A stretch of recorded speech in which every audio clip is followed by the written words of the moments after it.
afternoon, everyone. My name is Oluwatosin Olaseinde. I planned on giving you a masterclass for about an hour, but clearly we've run out of time.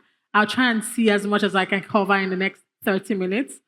Prior to me starting, just a little bit of background of what I've done. I got my first job at the age of 20. This was in Johannesburg, South Africa. I lived there, worked there for about 3 to 4 years, and then I came back to Nigeria.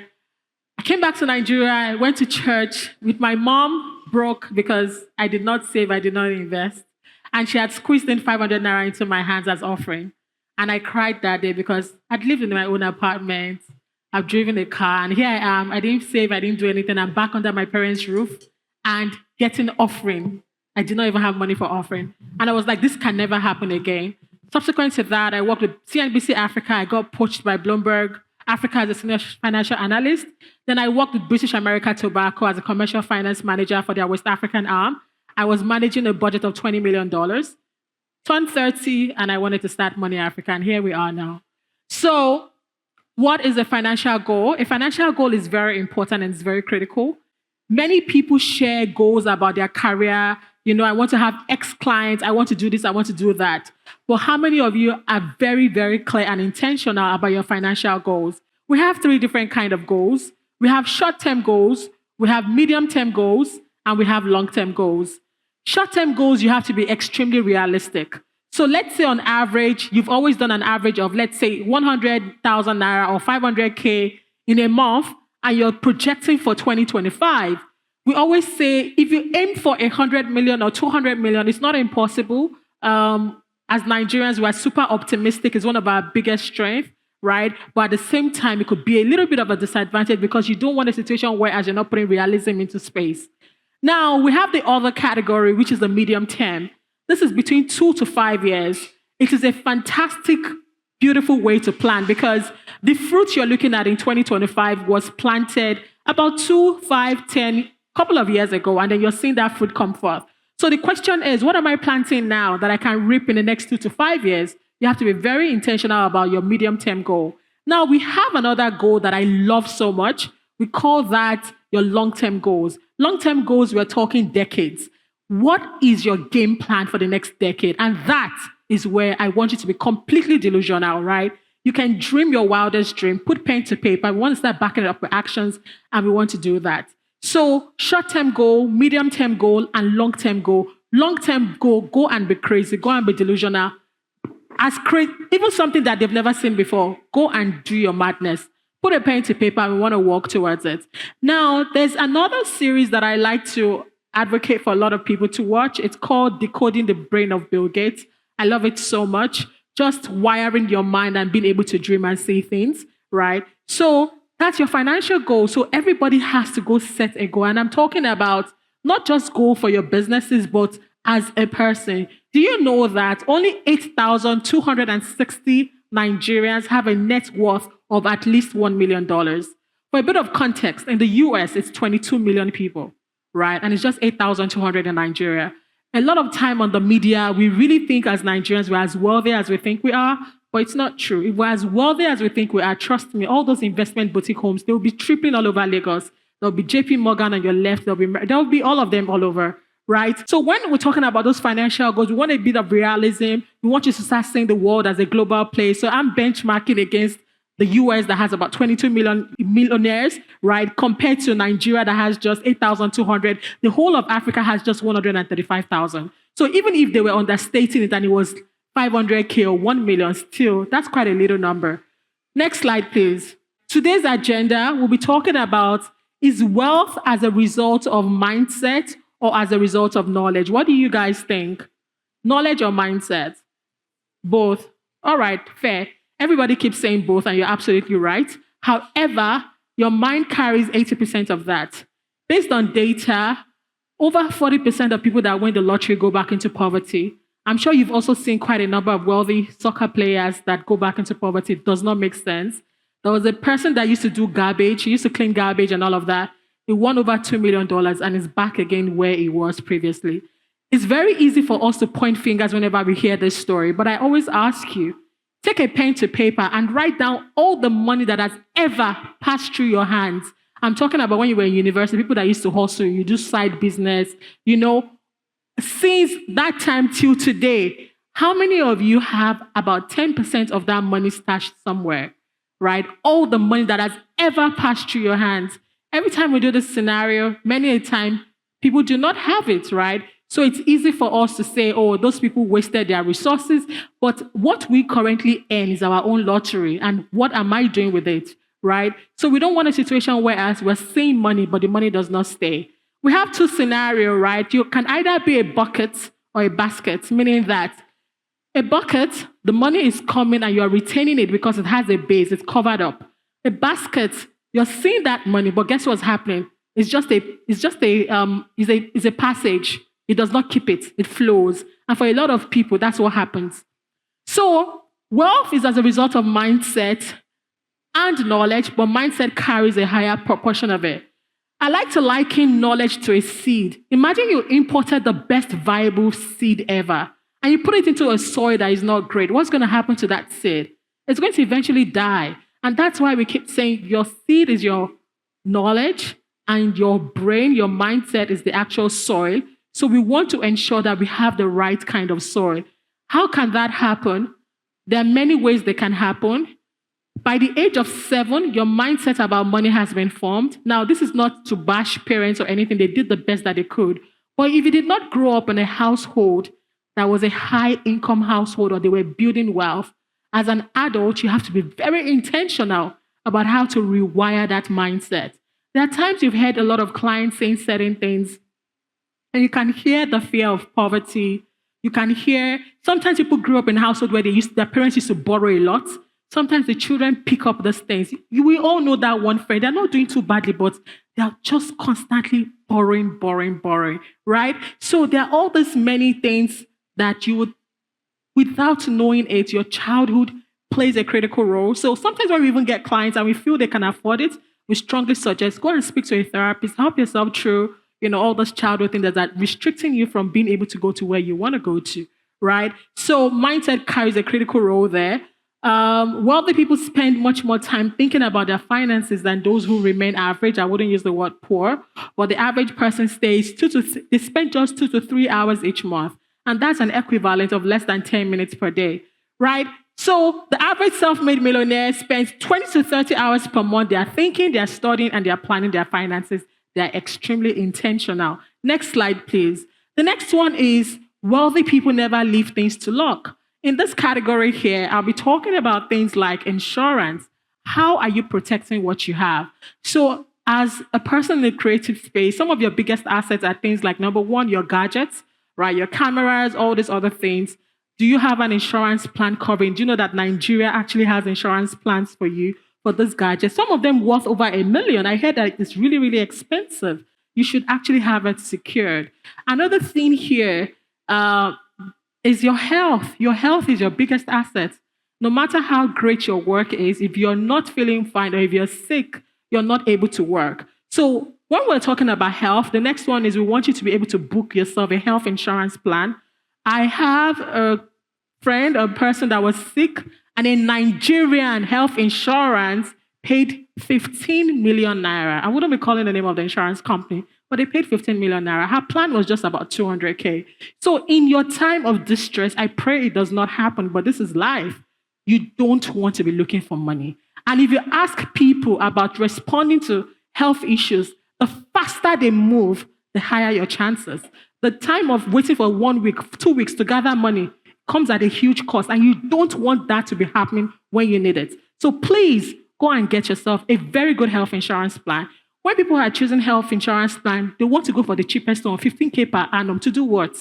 You're not going to many people are not even going to spend 15,000 naira on food for a whole month. You get what I'm trying to say? So whenever they're thinking health insurance, they're always thinking of the cheapest plan. 15K per annum is equivalent to about 1,200 naira per month.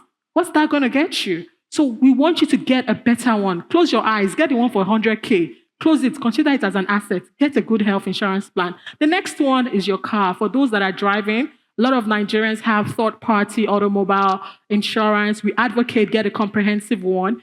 There's a Nigerian parlance that say that at all, na in bad pass. So even if you cannot get the full cover for your car, tell the insurance company, your cover is for 2 million. It's better than nothing. So that God forbid anything happens, right? You have some kind of insurance. The last but not the least is your reputation. And when we're talking about reputation, we're not talking about, oh, she's the finest person or he's the tallest person. We're talking about the quality of your work. Many people only start thinking of having lawyers or knowing lawyers when they need it. There should be at least one lawyer in your network that, God forbid, you need it, you need to reach out to them. Social media is now a workplace that everybody is on. Somebody can say that you are this or you're that. This is not when you start calling the phone and you're saying, oh, does anybody know a lawyer? You should have built a relationship, at least with one person that is in the legal space that can immediately help you step in or be able to help you do something. In situations like this as well, the longer you wait, the time your reputation is what is evaporating. So don't wait till you need a lawyer. There are certain things that you do not start looking for when you need it. You don't start looking for money when you need it. Start building good relationship with your financial institutions. I understand that Nigerian banks are not great at giving credit and things like that. That's a whole conversation for another day. But in this case, look for a group of friends that all of you are trying to aspire for the same thing so that if somebody immediately needs 1M or 500K or something, everybody can rally around to create that support for that person, right? So whatever you're looking for, you're not looking for it as soon as you need it, because if you wait till then we're going to have a problem. In summary, wealthy people are very proactive. They plan, they're intentional, and they're not waiting for the thing to happen. They're forethinking it. Next slide, please. Achieving financial independence is actually very slow, contrary to what a lot of people hear. And the reason why this is slow is because it takes, on average, about 22 years to accumulate $1 million from the time he or she gets serious about it. Now, remember, we do not all want the same things. As of today, $1 million is about 1.6 billion naira, right? For some other people, 500 million naira is enough for them. For some other people, they're happy with 100M. Do what works for you. When we started financial literacy and doing all of this, as of then, it was 360, right? 360 million was a nice sweet spot. And also for a lot of financial literacy conversations, they love to use $1 million. But again, remember, you're optimizing for who? For yourself. So do what works best for you. Now, I want to do a scenario and I want everybody to participate. If you were investing 20,000 naira every month and you were getting 10% per annum on that investment, by the time you hit retirement, how much do you think you're going to have? Let's take that again. I'm in my mid-20s. I'm putting 20,000 naira away in a savings or an investment plan every month, and I'm getting 10% per annum. How much do you think I'm going to have by the time I hit retirement? There's a right answer, but wrong answers are welcome. I'd really appreciate if you can indulge me and just let me know. Time, 40, 45 years. I'm doing 20K every month. I'm getting 10% per annum on it. How much do you think I'm going to have by the time I hit retirement? Right, wrong answers are welcome. Just give me 1 or 2 answers and I'll free you guys. Anybody? Tell me so that we can move forward. Oh, yeah, try. You had a number. Let me hear. Thank you. 8 million. Thank you very much. Next, share your number. I want to hear. It's okay. Around that. 11 point. All right, that's fine. That's our famous answers. We get 9.5, we get 10.8, we get 11.8. Next slide, please. The answer is actually 211 million. Yeah, 211 million. And this is the power of compounding. We love to catch people young. We love to catch them early, right? It's very important that we do that. However, people say, Tosin, I'm already in my 30s. I'm not in my 20s anymore. That's okay. If you started 10 years later, you're going to have 76.5 million. But, you'd have lost out on about 135 million just because you started 10 years later, where it gets even more interesting. It gets even more interesting in the sense that you can catch up. If you were doing 50K and your 30s, you will get 191 million, almost as close as you started 10 years ago, right? If you were doing 100K, what's going to happen? You're going to beat the 20-year-old that started with 20K 10 years ago. So you can catch up. Especially, I want to speak to people in their 20s and in their 30s. If they are 40, it's not too late, but like, I wish I caught you earlier. But I love to speak 2030s, hunting them down, trying to find them. But if you're in your 40s, it's not too late. I think what we could do in the next time is we could create another graph for 200K and 500K, just in case we're catching them in their 40s and we just want to see what the possibilities are. So the whole essence of this is not, number one, to make you feel bad. Number two is not to make you feel like, oh my gosh, can I go back to the past? No, you can't. What you can do is we're teaching about compounding. Compounding is leaving your money to just work. Take your hands off it. I understand that compounding is also from a point of privilege because a lot of people, they're not able to leave their money alone because of life challenges and things like that. However, I strongly feel that a lot of people love to use that excuse. Let's not lie. There are people that are genuinely struggling and they cannot make it meet. And they are not the people I'm speaking to. I get it. But there are other category of people that if you're honest with yourself, you can cut out certain going out frequently, eating out a lot, and cutting out all those little snippets. You know that you can find 20K or 50K or even 100K monthly. Those are the people I'm talking with. Next slide, please. We just basically wanted to show you what it's going to look like in the US dollars. I love to talk about dollars a lot, and that's just because of Nigeria. There was a story going on Zikoko this week. She retired at the age of 53, did everything right, was an executive for an insurance company. Fantastic. I loved it. She was going to be retiring with about ₦1 billion in her portfolio, which is incredible. But guess what? If the naira to the dollar had stayed at what it was about 3 years ago or 4 years ago, she would have walked away with a $3 million portfolio. But because of the currency doing what the currency did, she was going to walk away with just about 1 billion naira, which was about $600K. She had done everything right. She was in real estate. She was in bonds. She was in fixed instruments. Guess what? She only had $25,000 in dollars. Every other thing had naira exposure. So for lots of young people, you have to start thinking of how to get yourself in dollar assets. So this might sound counterproductive, and people would say, oh, Tosin, why are you making ours in court? Until the government gets their act together and also look out for you, you should look out for yourself and your family and think of how to also have some kind of dollar in your portfolio. Next slide, please. We have 4 categories of people. People that do not save at all. Like I previously said, this is not Mama Tosin or Mama Ebuka that is selling corn and ube at the street side that is struggling to put her lights on by no fault of hers. Life is just lifing. She is not the person I'm speaking about. I'm speaking about people that have something called a discretionary income, meaning that you've paid your rent, you've put on the light, you've bought petrol, and you have something left. If you're not saving, you're in my category 1. Category 2, you're doing too little. You have the capacity to do 20K every month, but you're doing 5K. Comes at a cost. You have capacity to do 50K every month. You're doing 20K. It comes at a cost. You have capacity to be saving or investing 100K every month. You're doing 20,000 every month. It comes at a cost. So when you're investing too little, you are doing it at a cost.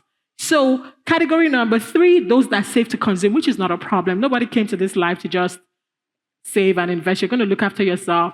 You're going to buy outfit. You're going to drive. You're going to do all these nice things. So we want you doing that, which is not a problem.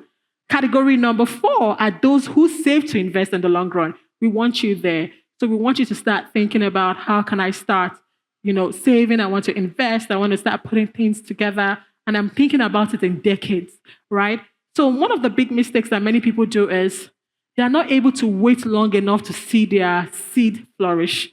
So they ask you, Tosin, what am I going to get in 6 months? I want to invest for 3 months. You should start thinking 10 years.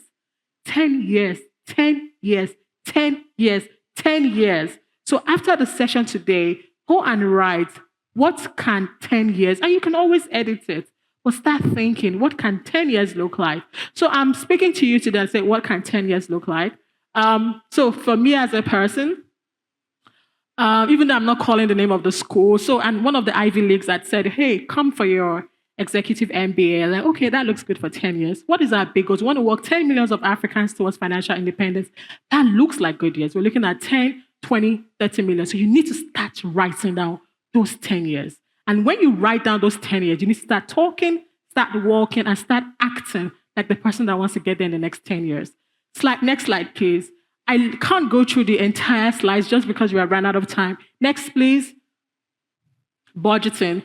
So budgeting is very interesting in the sense that there's this famous method people call the 50-30-20 that everybody talks about.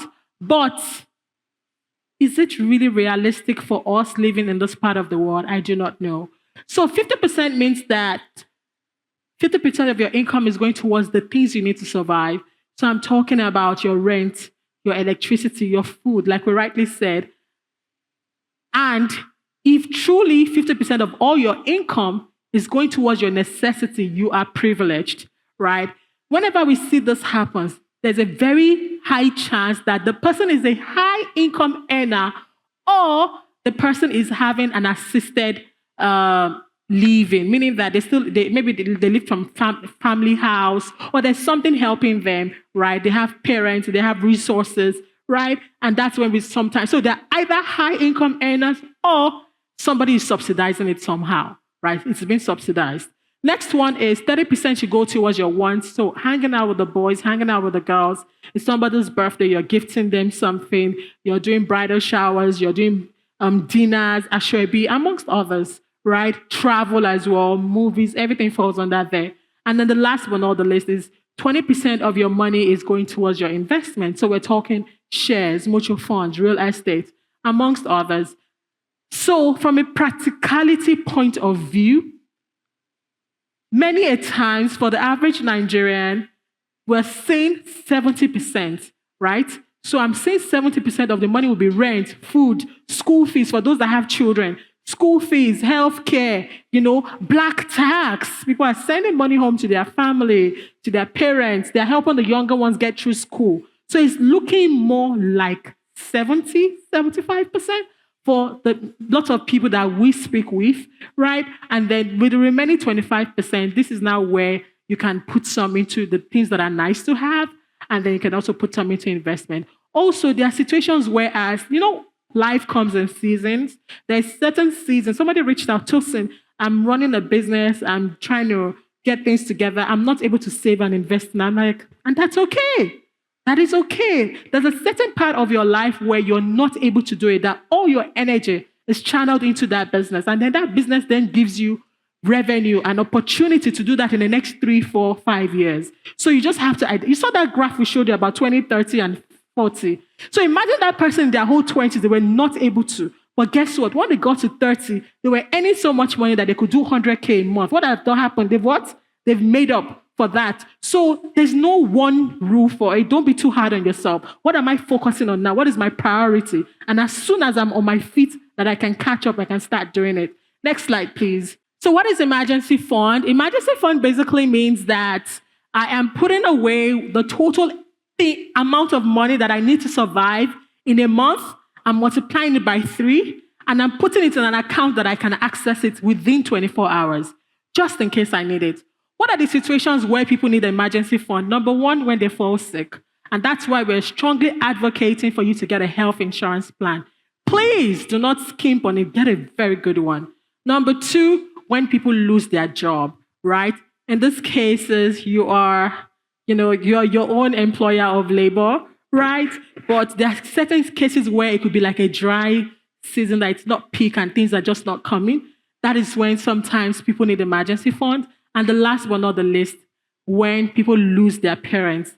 There's a particular tribe in Nigeria that we go really, really, really hard for, funeral plans and all of that. You can consider a funeral insurance plan. I also know that many people struggle with, oh my gosh, we have to get an insurance plan for funeral. But it's there if you want to leverage on it. Your parents are over 65. It might just be a conversation. They're over 70. You want to start thinking about it. So if I want to invest, where do I invest? We're going to get through this very quickly, right? The very first one, let's look at fixed deposits. Fixed deposit basically is financial institutions taking fixed deposits, right? As of today, inflation is anywhere about 34%, 35%. I need to check to know what the latest number is, right? However, on this fixed deposit, depending on who is giving you the fixed deposit, it could range from anywhere like 10%, 15%, 20%, depending on the financial institution offering you that. Next slide, please. So it's very important that you're asking yourself, and for savings, if you're looking at traditional asset management companies, like I'm talking about financial institutions, right? Their savings is about 6%. Yeah. But is this in your best interest if it is lower than inflation rate? So you also do not want a situation where all that you have is sitting down in a 6% portfolio, knowing that inflation is kissing 35%. So you want to be able to put that into cognizance, right? Next slide, please. We have microfinance fixed deposit. You also have to be very intentional because return of your money is more important than the return on your money. In 2018, the Central Bank of Nigeria revoked the license of about 325 microfinance institutions. So yes, they have a microfinance license, but who are the managers? How long have they been around? What is their goal? You want to ask all those right questions, amongst others. Next slide, please. Short-term loan. That is, Treasury bill is basically the government coming to the general public and saying, I need some money, right? And they're coming to you and I, or financial institutions, or even, companies. And that's what Treasury bill is. It's usually issued at par value and it matures at the same. Sometimes you can get your interest paid upfront, and you can also apportion for it for the duration if it's not for a full year. But stay with me. In layman terms, Treasury bill means we're borrowing the government money. We're the boss, and the government is what? Exactly, we're the boss. Yeah. And then the interest rate is currently quite good, right? About 26% thereabout is really, really good. In September 2024, it was 20%, right? There was also one time that it was just about 6%, 5% thereabout. So many times when people just talk about Treasury bills, they just say, oh, invest in Treasury bills. You also have to look at what is currently happening in the market. Because within the last 3 or 4 years, there was a time it was 3%, 4%. So you're asking your question, what's the current rate? The rate is not fixed. Government bonds is like Treasury bills, just that it's for a longer duration of time. And it's more for infrastructure as opposed to T-bills that is short-term in nature. Next slide, please. Then you have something called commercial papers. Commercial papers is when companies come to you and I. So you saw the way government came to us for Treasury bills. When companies do that, that is what commercial paper is. It's usually less than 270 days, which is 9 months, right? And usually they want like a minimum of 5 million naira. But you can speak to your asset management firm. What they do is that sometimes they collate money together and you might be able to enter at a lower price. But let us get to the interesting part. Please, can you move to the stocks? Next slide, please. Next slide, please. Okay, that's mutual funds. I have to talk about it. So mutual funds, I like to liken it to rice, right? In the sense that if I put my rice in tomato sauce, it's going to be what? Jollof rice. If I put my rice in vegetable, what is it going to be? Fried rice. If I put raw rice in palm oil and fish and all of that, what is that going to be? Exactly. You get the gist. The same thing with your mutual funds. Somebody invested in a mutual fund and she called me, Tosin, I'm losing money. It's going down. I said, kilo shit, what's going on? Why are you scared? I said, go back and ask your asset managers what kind of mutual fund it is. Then she found out that it was equity mutual fund, and that was why it was going down. But please stay with me.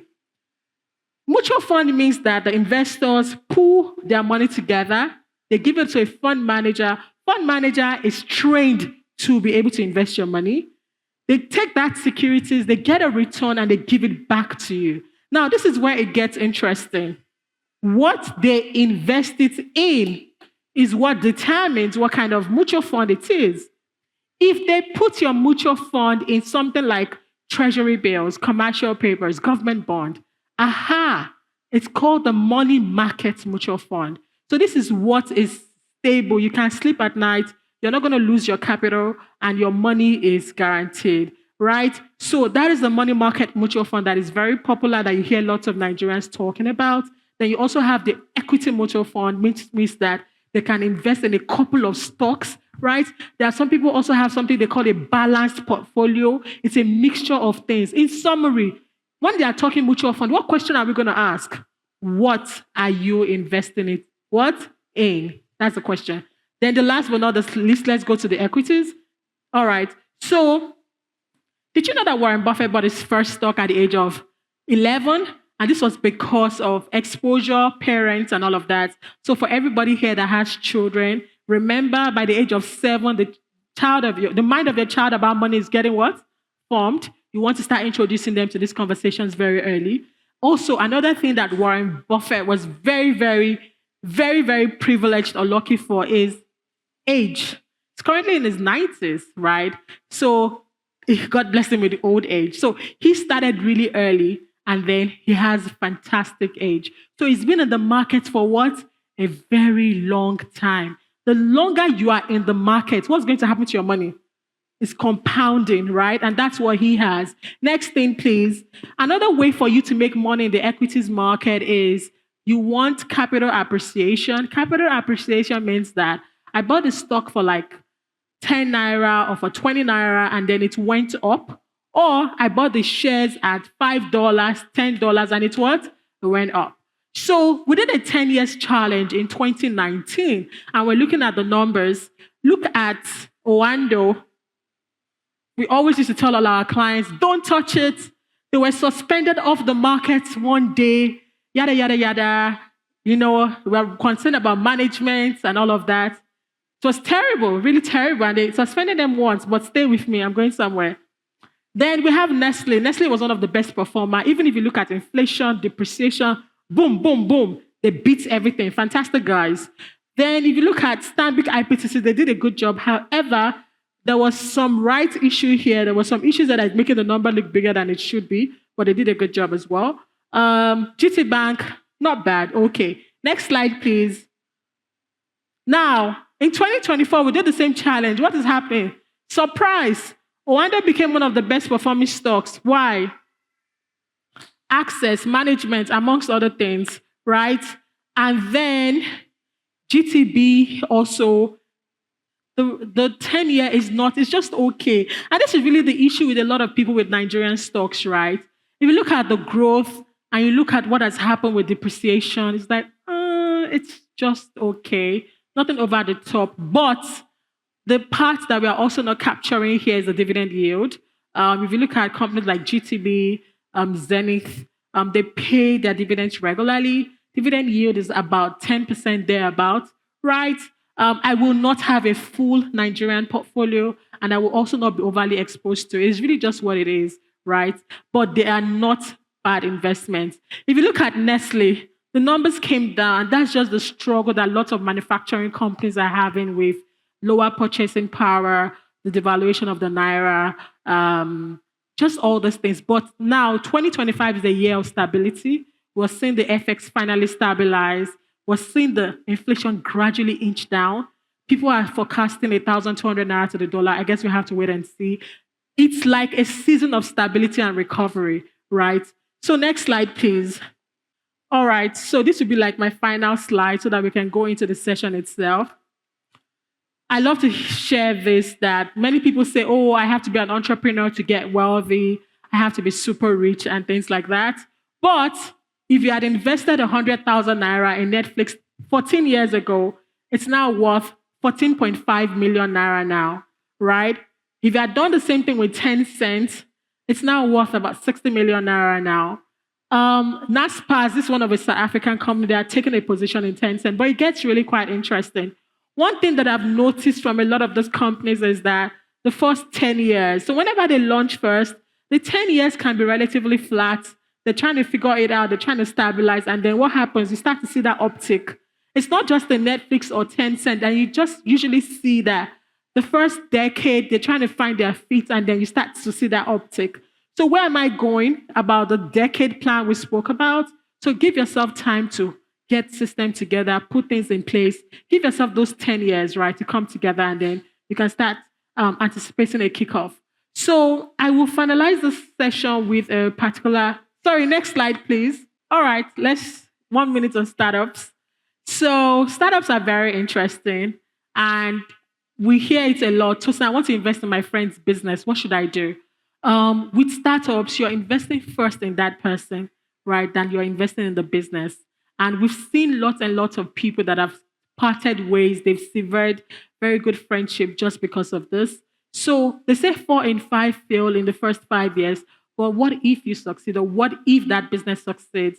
So what we always advocate for is before you venture into startups, you want to put your house in order, right? So investing in startup is like you going to buy strawberries and buying yogurt, but you don't have tomato, you don't have meat, you don't have rice. Do you get? So you want to get your house in order, clean up your house, get it in order, and then you want to start thinking about if that, is one of the viable products. And also, should the case you do that, make sure that you get the papers and orders, get a lawyer involved, get documents. You want to go into a partnership, you want to invest in another person's business. You want, at the very minimum, let it be detailed out, let it be written out, let it be, nicely documented. All right. Next, please. Personal development is like my favorite. I strongly feel that you cannot go farther than you can see. For every time you invest 1 naira in yourself, you get 100 naira return. That's a minimum of 10,000% return. So you have to be very intentional. The previous speaker was talking about people, positioning and how they're able to command certain fees amongst others. I totally, totally understand that. And don't play with, positioning and how to just be able to maximize your personal development. And it's very, very intentional. So you could even set aside a portion of your monthly income that you dedicate to this purpose.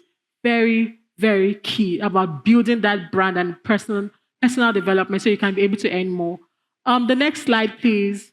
So, in summary of all these conversations, we've spoken about the math, we've spoken about the budgeting, we've spoken about 50, 30, 20. But at the end of the day, it still boils down to behavior. And I don't think we speak enough about behavior. So, let me tell you the story of 2 investors, one of whom knew each other, but whose paths crossed in an interesting way. There's Grace Groner. She was an orphan at the age of 12. She never married. She never had kids. She never drove the life. She lived most of her life alone in a 1-bedroom house and worked her whole life as a secretary. She was by all accounts a lovely lady, but she lived a humble life. That made the $7 million she left to charity after her death in 2010 at the age of 100 all the more confusing. People who knew her asked, where did Grace get all that money from? But there was no secret. There was no inheritance. Grace took humble savings from a meager salary, and she enjoyed 80 years of hand-ups compounding in the stock market. That was all she did. Weeks after Grace died, an unrelated story hit the news. Richard Foscon, who was the former vice chairman of Merrill Lynch Latin America division, he declared personal bankruptcy, and he was fighting off foreclosure on 2 homes. One was nearly 20,000 square feet and had a mortgage of $66,000. But Foscon was the opposite of Grace Groner. He was educated at Harvard, at University of Chicago. He became so successful in the investment industry that he retired in his 40s, right? But something did him in, and that was heavy borrowing and illiquid investments. One of the biggest mistakes that many people make is investing in high-risk assets, right? So whenever they're talking about illiquid investment, it's high risk. You cannot easily change it into cash. The chance of your money going up and going down is very high. So that was literally, what did him in, is in liquid investments. The year Grace Groner left a veritable fortune to charity, Richard stood before a bankruptcy judge saying, I have been devastated by the financial crisis. Now, the purpose of this story is not to say that you have to be like Grace or that you should avoid being like Richard, but it's to point out that there is no other field where this is possible. So whenever people are saying things like, I need a finance degree to become a great investor, that's not true. You need patience, you need diligence, and you need to be in the market. So you can see what Grace Groner was able to do, and you can see how highly educated Richard could not even, have anything left and was facing liquidation. So the whole aim of this conversation is to renew our mind, how we think about money. We have to be very intentional. I want you in dollar-denominated assets. I want you to be in the stock market. Depending on what season of your life you're currently in, maybe for now, yours is just building that business, and that's okay too. But in the near future, it's something that you want to consider. For real estate, to be honest, I always say, if you have the money to invest in real estate, you should be speaking to an expert, right? From our business, we're currently doing Airbnbs and we have like 20 units across Lekki Phase 1 and Ikoyi. And that's been quite an interesting space, right? Um, I used to be anti-real estate in Nigeria because of the naira to the dollar issue. But what we are saying is over the last 2 years, it flipped before our very eyes. It literally flipped, like the real estate in high growth areas saw a jump that none of us were anticipating. Some people are saying that it's been driven by the demand of Airbnbs. Everybody's just like trying to, I don't know, every now and then. Have you guys seen a surge in rent prices? Back in the days, rental yield used to be like about 5%, and you're invested in Naira. The Naira is depreciating. But lately, over the last 2 years, what we are seeing is a complete turnaround, like was completely seeing a turnaround. Now, how long can that hold? We do not know. Is it a good plan to invest in real estate? Speak to your realtors. Don't rule it off. If you can do a partnership with with a couple of other people and get it done, do it. Right? I wouldn't say regret, but one of the things I wish I did like a few years ago was to actually get a group of friends together because I saw it. It was not like I didn't see it, and we could have pulled it off, right? But I just felt like, maybe not so great. So real estate is not a bad one. Speak to great realtors, investigate. If you can afford it, I would lean more towards the high growth areas so that I can stack up and be able to multiply. The high growth areas, I will lean more towards it if I can afford it or you can come together. But if you cannot, please, by all means, all these other places that people consider to be virgin areas, right? Eventually, what happens to them? They sometimes go up. So speak to a specialist. That's their job. All they do is real estate. I will not write it off. Like I was not a fan in the past, but I've completely changed my mind about it, right? And also that's the thing as well with there was a time Warren Buffett was not interested in tech. Now he's one of the biggest shareholders of Apple. So people change their mind and it's absolutely okay. I think another one that we did not speak about was cryptocurrency.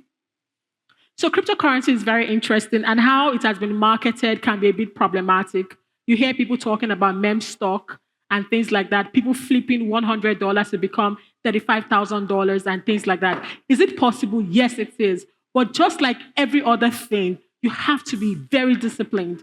Where people do not know when to stop is where the problem is at. So because the meme coin region is still very more what's it called? People are still trying to adapt to it. They're trying to understand it. And sometimes there's no real assets backing it. So it's very, very tricky. If you really want to go into the crypto market, I'd rather you lean towards something that has a purpose, utility, amongst others. So things like the Bitcoin itself, Sol is always on my radar, and Ethereum, right? And then when you're talking about coins for crypto, we call something the main coin and we call something the altcoin. So for instance, when I was in Russia for the World Cup, I had some Naira on me. And no matter how much I begged them, nobody was going to change my Naira for me. It's useless to them. But guess what? They were very happy to change. They changed my dollars. Where am I going? Bitcoin, Ethereum, and we're seeing Sol get there. They are like the big boys. They've gained the ground. There's value for it. You can track it. Then you have the smaller coins that you still have to do your research on. In terms of exposure, I would always say maybe about 5 to 10% of your entire portfolio, nothing more than that, just in case anything happens, right? You've seen companies like BlackRock. BlackRock is one of the big asset management companies in the US. They were very audacious and bullish and they went into the market. So unlike of back in the days when people used to say things like, oh, Bitcoin is totally unregulated, you've seen big asset management companies come into that space. So in order not to shallay too much, what I'm trying to say is this. One of the big mistakes we make as young people is we take on too much high risk. Like we go in and we bam, we just punch in very hard.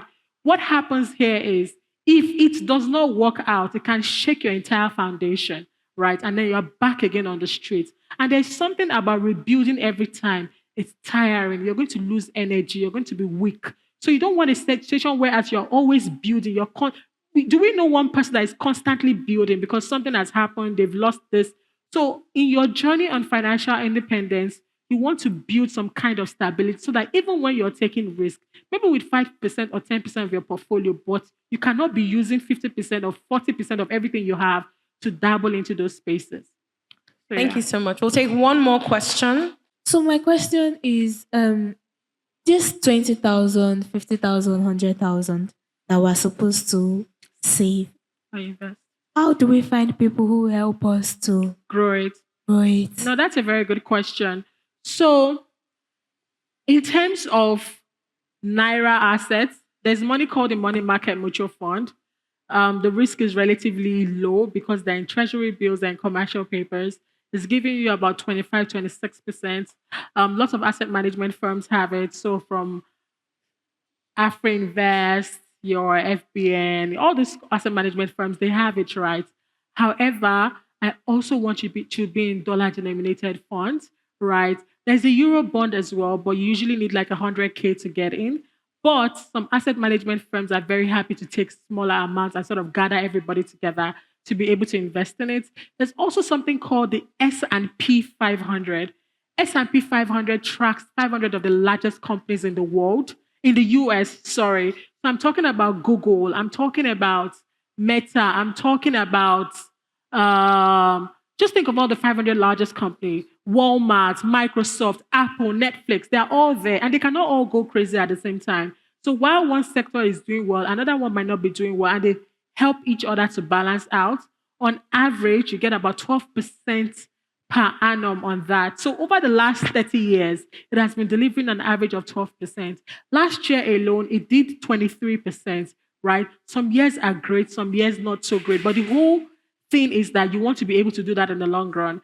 So now the other question that we get is, Tosin, what platforms, right? So there are lots of apps that allow you to do this. We have Ladda, our own fintech. We do treasury bills. We do savings at 20%. It's available on iOS and Android.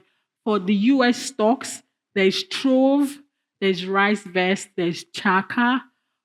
And then AfroInvest just also launched an app called Optimus that also does that. So that's where you find you can be able to do that investment. Do you have any other question for me? Did they answer? So for your platform now, Ladder, if I go up and I sign up, I'm set already, or do I? Yes, for Naira, yes. But like I keep saying, and I've been stressing a lot, I also want you in dollars. I want you in dollars. I want you in dollars. I want you in dollars. Till Nigeria gets their act together, I want you in dollars. Okay, so for the dollars, do I still get? The return. Okay, now that's a good question. So for the dollars, I spoke about the S&P 500 that tracks 500 of the largest companies in the US. That gives you an average of about 12%. So last year was 23%. The year before, I need to go check what the numbers are, right? But if you look at it over 30 years, we're seeing an average of 12%. But the past few years have been really good. You've been seeing 2 digits, 23%. There was even a time we did 48%. Where am I going? The return is not guaranteed. But if you look at it over a long period of time, we're seeing an average of about 12%. But it's a nice place to start putting money away. Okay, so now this one is a question I've been asking my friends. That's I have fine. like a particular amount that I know I don't want to use. Yeah. Can I just drop the money there, or it still has to be monthly? Oh, no, of course payment? you can do that. You can drop the money there. But then it's very important to note this. If you do not plan on staying in the stock market for 1 or 2 years, then don't touch it. Because when COVID happened, nobody knew, right? The market literally did this. And the problem about selling when you don't need to sell is you might sell it at a bad price. Even think about something that is not a stock, even a car. If you're in a rush to sell it, what's going to happen? You're not going to get the market value because you want to sell, right? So it has to be something that I don't need now. You always have to have an emergency fund so that if anything happens, you're touching emergency fund, not that investment money. So you're not forced to exit at a point that is not favorable. A lot of these apps have Naira. You can go there, put in your Naira, they convert your Naira to dollar and they do the transaction for you. What's that word? They thought of this problem in advance and they created solutions for it.